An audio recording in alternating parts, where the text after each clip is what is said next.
So here we are at the Repentir Cemetery for Dumping the Dead Part 2. Just to do a quick follow-up. As you can see, things have changed a little bit. But just a little, and I don't think enough.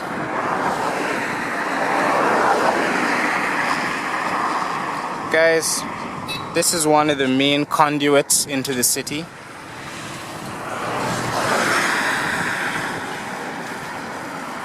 You will pass this as you come in to Georgetown.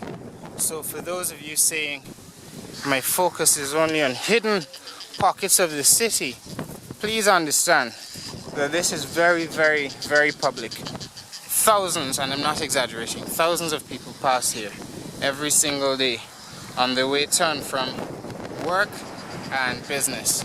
Let's take a ride through the cemetery.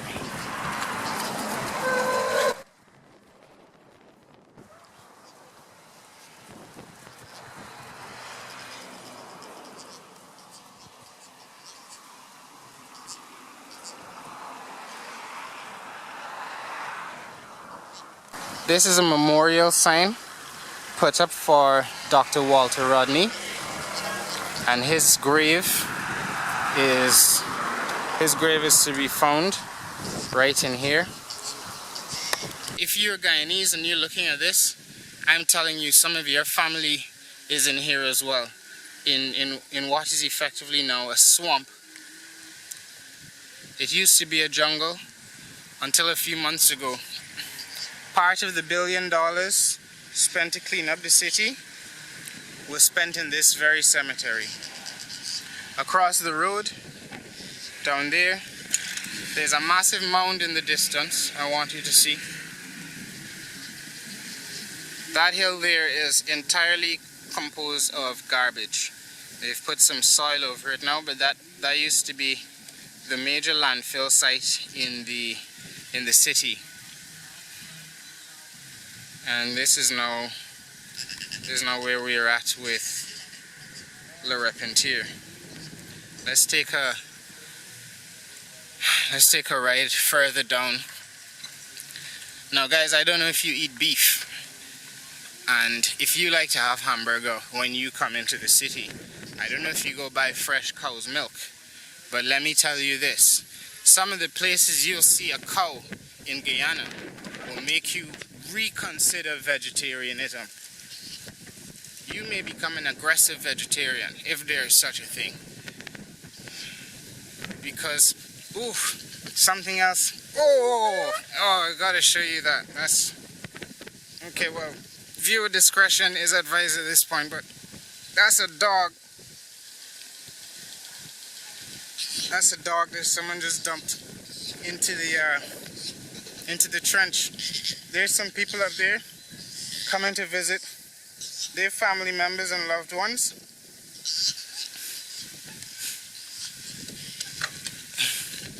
So they too will pass that stench in just a little bit. These cows now, before they sprayed all the weed killer and pesticide on the graves to kill off the weeds, these cows would forage in here more regularly. So that's the cow tender there, their owner. Here are the cows. Let's wait for this man to pass and ask him if he sells milk. Because they're all heifers. And this cow doesn't seem to take a liking to me very much. It's approaching me. Hi, you sell milk from these cows? You sell milk from the cows? You can't drink out all the milk. How much you sell the milk for? How much you sell the milk for? 240 for a bottle? Coke bottle. A Coke bottle? Yeah. Okay. So he uses recycled Coke bottles.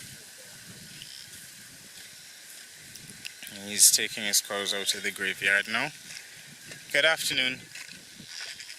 Any comments on the condition of the cemetery? You think it's respectful of the dead? Why do people throw garbage in the streets and all that thing? When they arrive here, we bought They broke down the tomb. I'm sorry to hear. So, you said her mom's tomb has been broken down.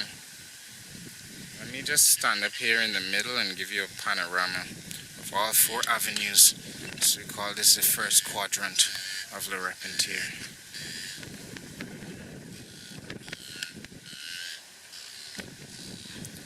So that's the entrance with the sign leading you to the Walter Rodney Memorial. This is facing the north. As you can see again, the path stops somewhere there. Mind you, people are still being buried in this cemetery. And with the amount of people that die in Guyana, sadly enough, for such a small population, especially for violent deaths, people are coming in here on a weekly basis, having funerals, having to walk through and drive through mud. As you can see, these trucks are very fresh. And this is now facing the southern direction.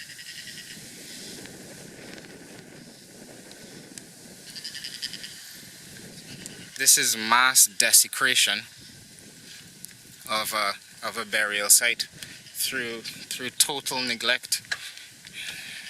This is supposed to be an election year. The president called an election date, but it hasn't been gazetted, so it doesn't feel official yet. And they've just arranged a $3 billion loan transfer of money between the Geology and Mines Commission and the Ministry of Housing, just as elections have been called. And it's an illegal transfer of money. But it seems that it's commonplace for such transfers to occur. So why not transfer $1 billion, if it's so commonplace, to transfer this sort of money? Never mind all the suspicions that this is, if in fact, just trying to pilfer some money off of the side for electioneering to buy enough votes. Seems that they had to come up with something different after that pilot got caught in Puerto Rico with hundreds of thousands of US dollars stashed in his private jet. This is Guyana for you. It's luxury and it's poverty. It's happiness and devastation all at the same time. It's juxtaposition you just couldn't make up. You know, so this is a Walter Rodney Memorial site. Can you believe it?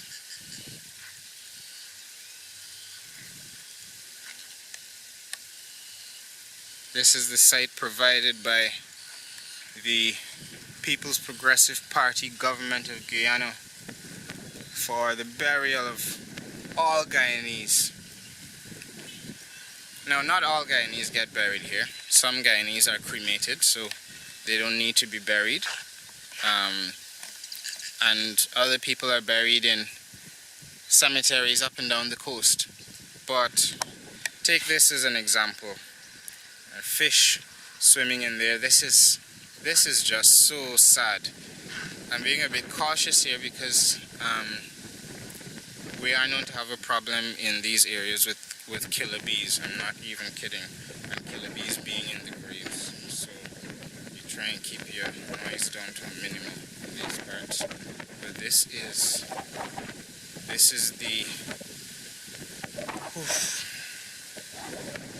is the burial place of Walter Rodney.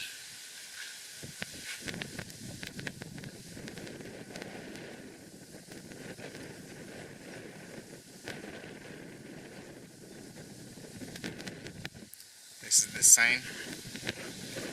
I'll leave it a little bit so you can read, or you can pause and read if you want.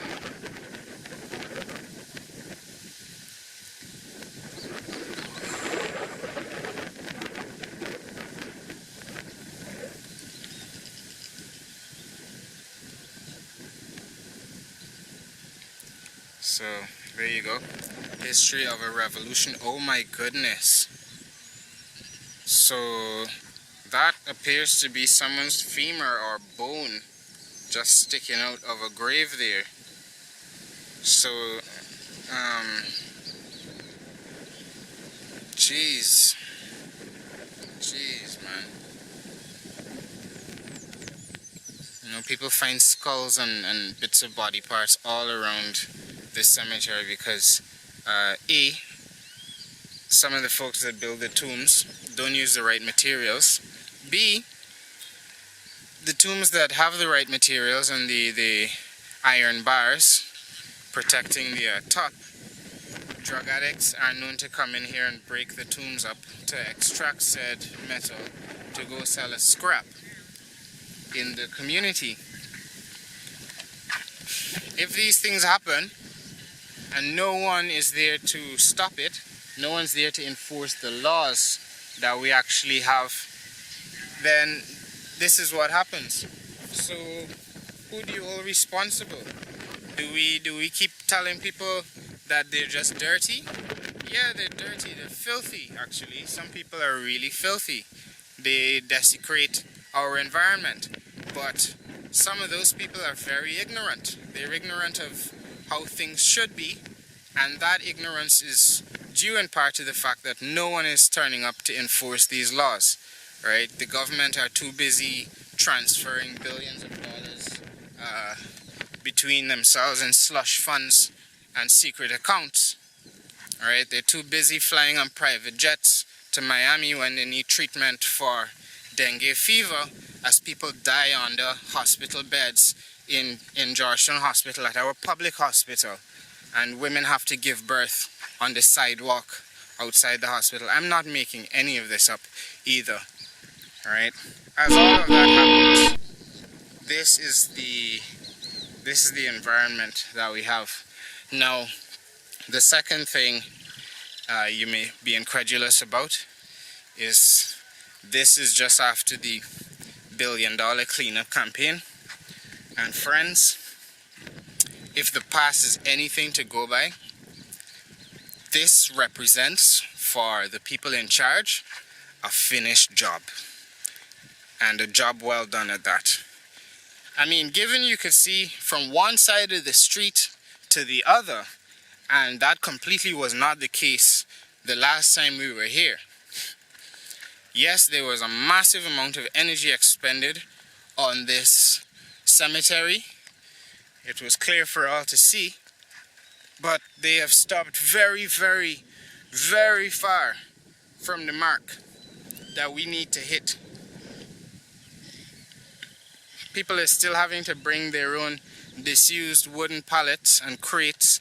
There's some cement bags from a freshly dug grave, or goodness knows it's probably not even fresh anymore. It could be as old as, well,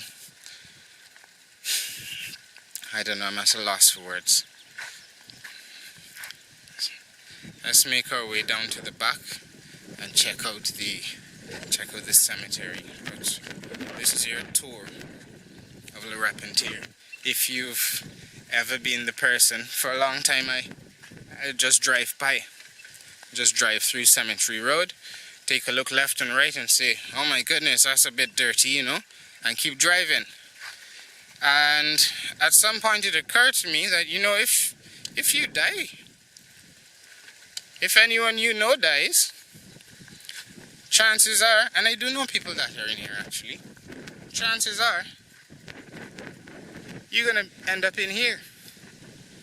Now, I don't have any attachment to my body after I die, but I'll tell you, it upsets me a great deal to think that all the taxes I might have paid in my life, all the taxes you pay in your life, are only good for giving you a final resting place like this. It's just not fair. It's just not fair. Right? You want to see injustice? Take a walk through our cemetery. Right? Every single road you walk through in the country, you have to navigate. It's become a very uncomfortable life. because this is not living. This is, in Guyana, you survive, you don't live. Only a handful of people in our society, the elitists, really can say they live. They can go travel, but this is the environment for others. There are no playgrounds in this area. Once I know people used to come and, believe it or not, play in these drains. Maybe some of you looking at this video in the diaspora were some of those folks that used to come fishing in these drains and canals. I've met a few elders in here on previous visits that have told me much the same. They'd come here and play and catch fish and talk, meet up. It was that clean, but look at what has been allowed to happen to it.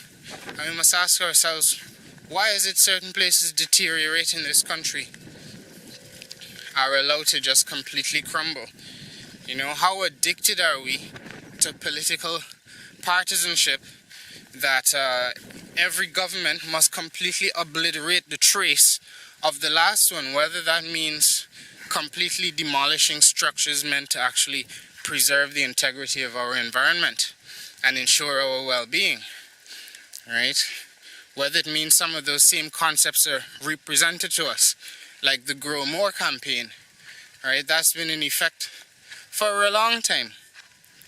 But more and more in Guyana, the problem we have is detachment from our history. We don't have an idea of, who we are anymore. We have no links to the past.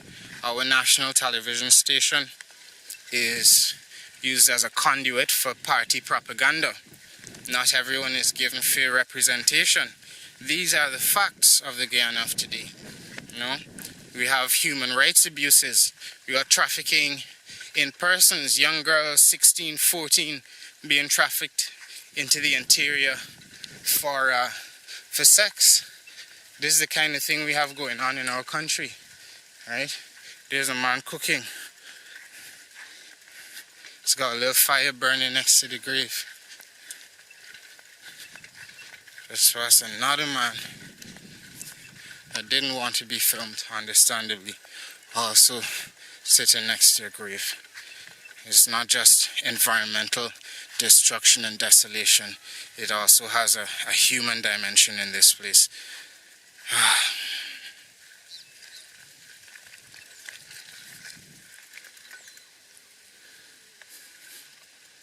Here we go now. This seems like it was once the more wealthy part of the burial ground. I see a lot more sarcophaguses and angels and statues in this section. Nice wealthy family, but again, looks like some Indonesian ruins, like an ancient Burmese city or something, but not something that exists in the present day, not in 2015.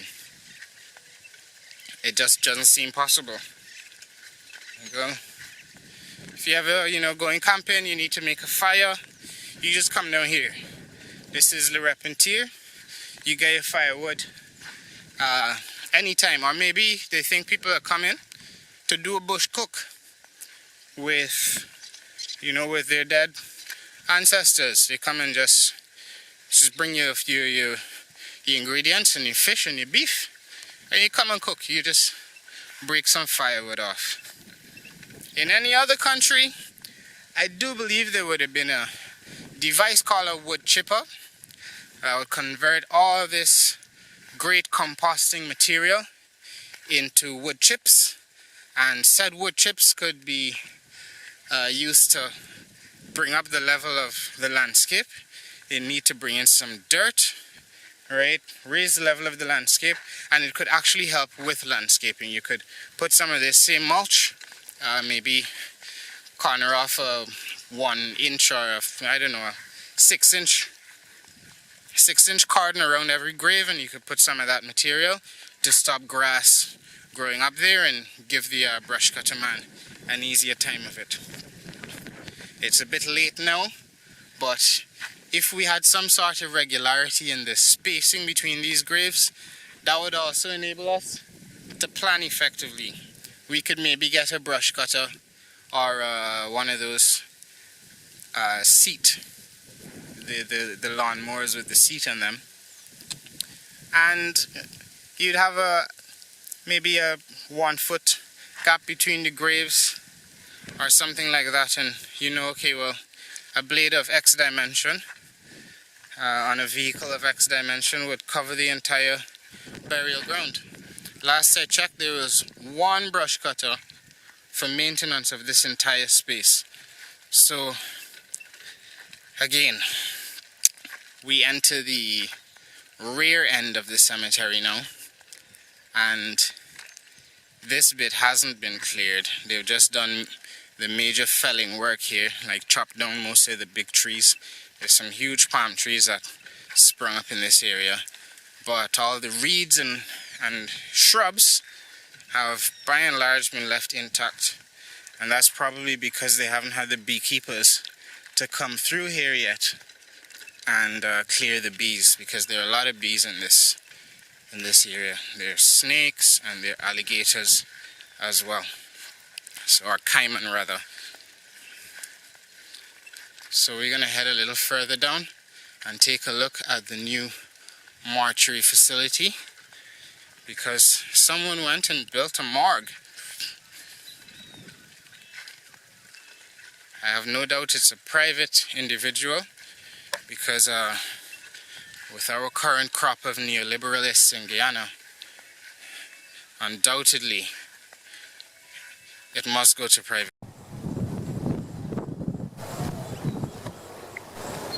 So let's continue. I'm not going to walk down any of those side paths. And have you noticed as well that on most of the graves they don't use these plaques with people's names engraved like those? Most of those have been washed out by the rains. Very few you could determine who is actually buried where. It seems there's just been scratching people's names into it with sticks. What is going on here?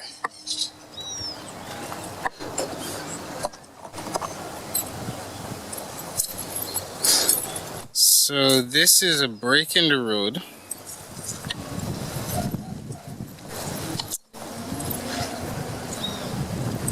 Part of me thinks it's to facilitate drainage, or was to facilitate some sort of drainage from that side of the community to this one, but there's no warning. It's obviously not for pedestrian use, nor does it seem to be for vehicular use, and there are no signs further up the road that this was coming. So thank goodness I wasn't driving down this road, and especially at night. Well, I don't know what I would be doing in this cemetery at night, especially this cemetery. It's the beginning of a horror movie. Even the lilies can't survive in this sort of stagnation and decay. Well, let's just lightly hop across this gutter.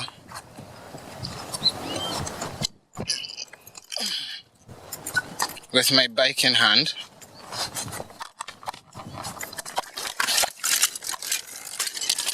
Oh, well, that didn't work very well.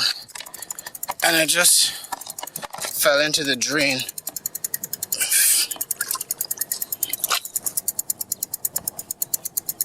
Well, this is real Guyana, guys.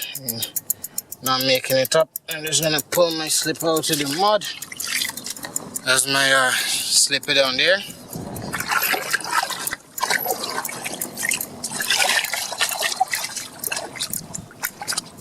I'm gonna have to take some antibiotics or something when I go home, because God knows what garbage is in this water here.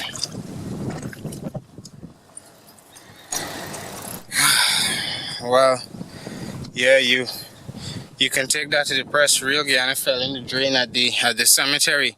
I'd like to thank the Mayor and City Council and the government of Guyana for this experience. Back in a second when I clean up. We managed to find a local community pipe that's on 24/7 apparently.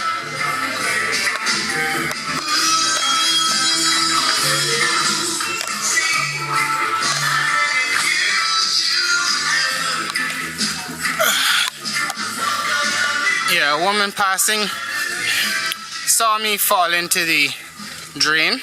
So as you can see, there are 2 logs there, or 2 bits of coconut palm, and I now realize why those ladies I passed earlier seemed a bit held up at that point. It seems one of them got stuck as well. I didn't know what they were doing until I fell into the drain myself. So here we go, back into the cemetery.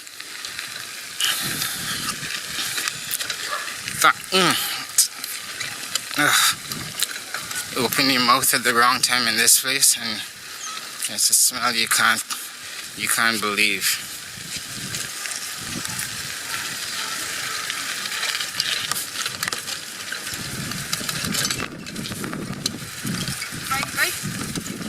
Yeah, I found a pipe, thanks.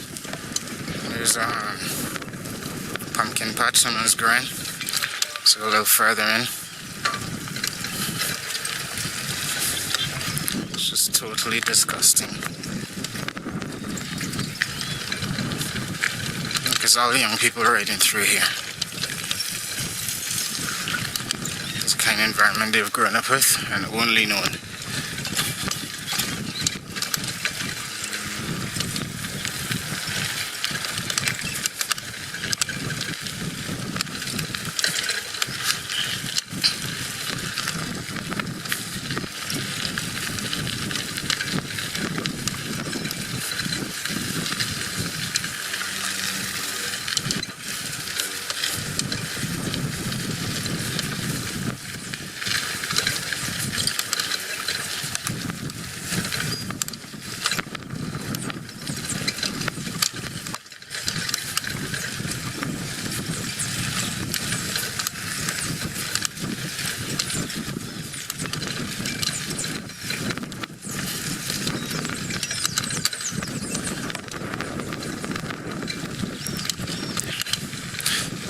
Okay, here we now come upon the site of filming for part 1 of Dumping the Dead. This, if you remember, is where the big piles of billowing black smoke were. So the area is now overgrown, and there seems to be garbage that's just piled up on the left here. That young man seems to be going to join some other folks a little further down that are fishing in this particular gutter. So I'm so lucky there was no dead dog in the bit of canal I fell into just now. I don't know what to call it, a ditch.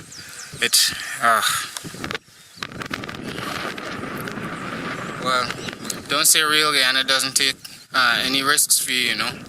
You gotta get the truth out there some way. So that's now a private facility that's become the morgue. For the government, this, you know, and the city council, this seems to have represented an effective cleanup for them, because you can't see it anymore. I hope you detected the sarcasm there. It was as thinly veiled as I could make it.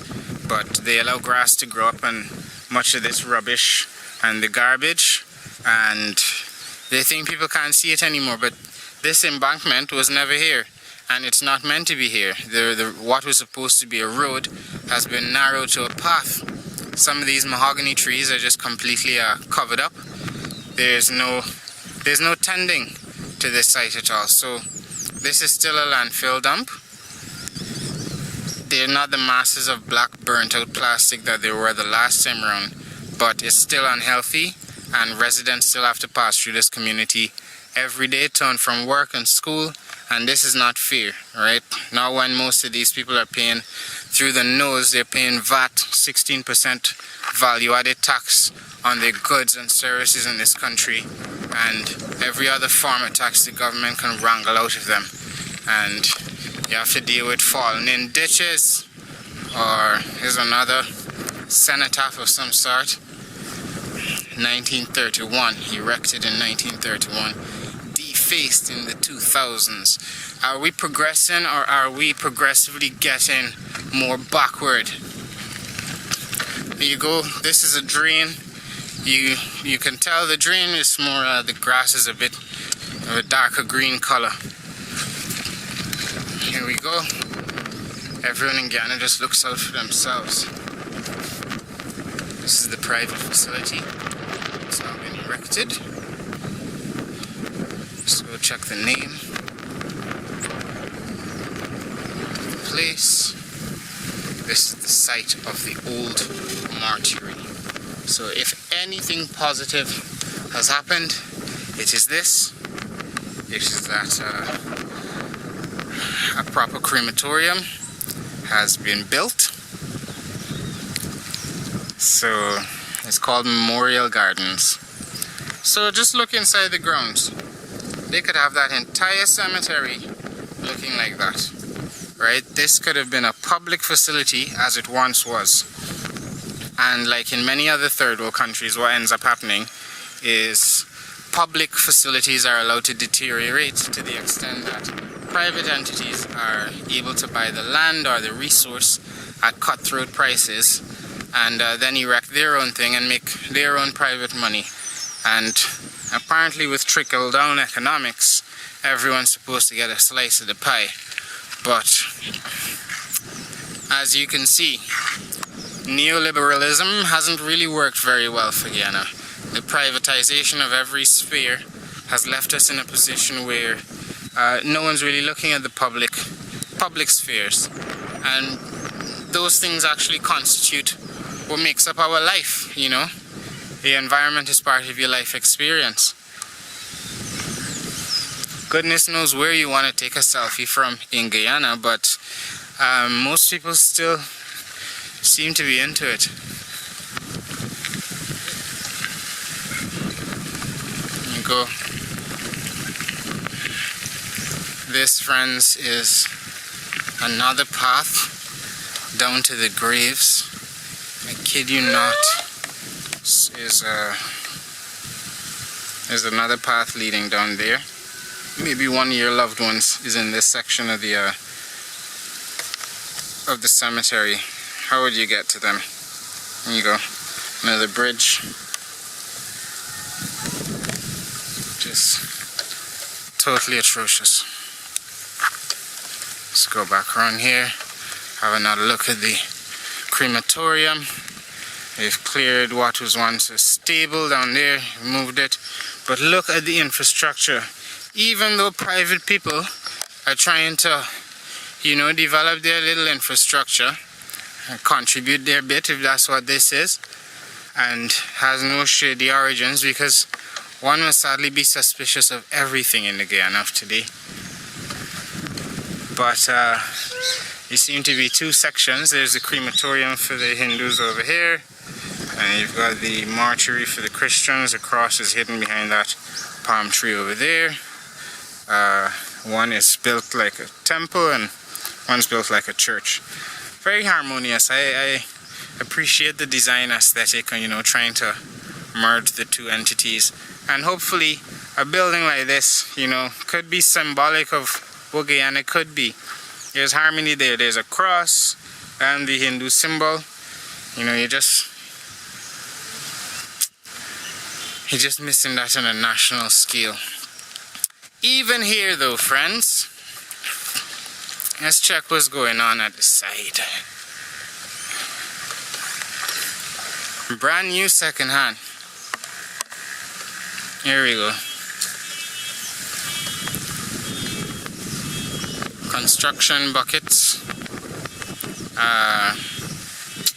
paint pots, the same color pink and peach I can see on the building there. Some clear bricks. Guess the bulk of the waste has been discarded. Further down there, the tractor sometimes digs a hole and buries garbage, even though they're not supposed to be really dumping garbage in the cemetery. I shouldn't even qualify that statement with really They're not supposed to be dumping garbage here, period. So this is dumping the dead part 2. We'll follow up with some interviews. Now we've had a chance to come and review what's actually be done in the cemetery. I hope you will agree with me that it's not nearly enough, and people should actually be insulted that anyone could consider this a finished project. And the cemetery also got to clean up just after this thing was built here. So I don't know, it's anyone's guess. Let's head out here through the main entrance and cut back onto Cemetery Road.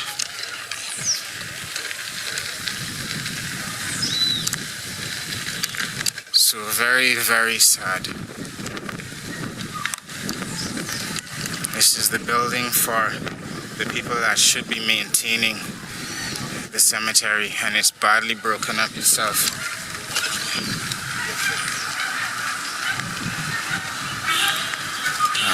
Clear brick entrance. I guess it once used to look a bit more clear brick and less broken. Alright, let's head home.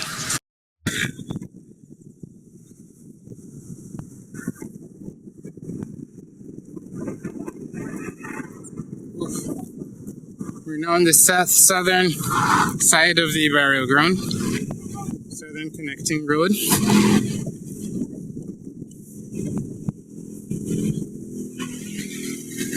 And at points there's an overwhelming smell of a horse urine, because there's so many horses along this stretch of road.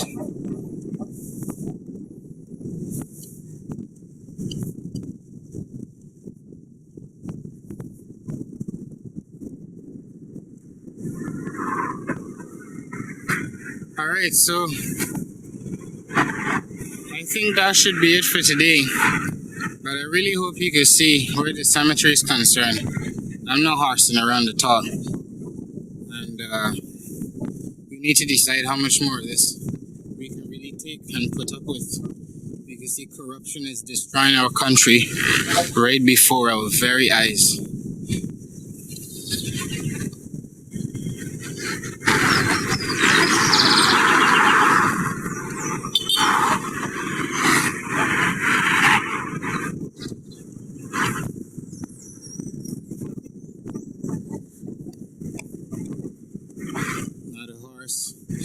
Next to the cemetery.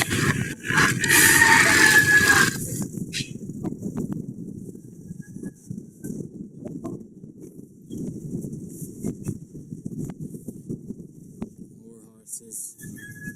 More horse poo.